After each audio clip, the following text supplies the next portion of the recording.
小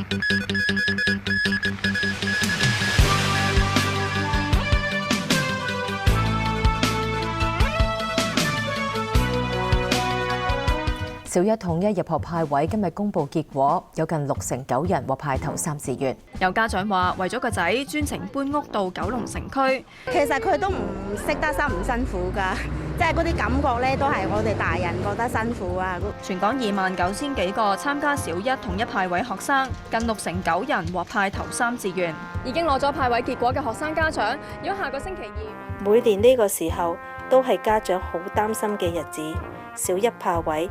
DSE 放榜，令父母為子女嘅前途疲於奔命，就好似當日我哋走勻成個東九龍，只係想揾一個令晴晴入讀主流小學嘅學位。為人父母都渴望子女成才，就算好似晴晴出身同其他小朋友唔同，我哋都好努力俾佢健康快樂咁成長。但係當我哋為晴晴揾到主流學位而開心嘅時候，就係帶俾佢痛苦嘅時候。原來晴晴嘅快樂比我哋呢種自以為正常嘅人簡單得多。呢個星期呢，我哋公司已經開幕咗13個年頭啦。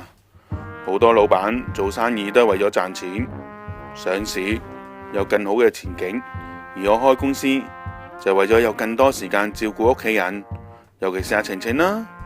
回想佢出世嘅時候，我哋真係晴天霹靂㗎。唔明點解神要俾咁嘅考驗我哋。創業咁多年，雖然冇乜點賺到錢，但係我賺到一個溫暖嘅家。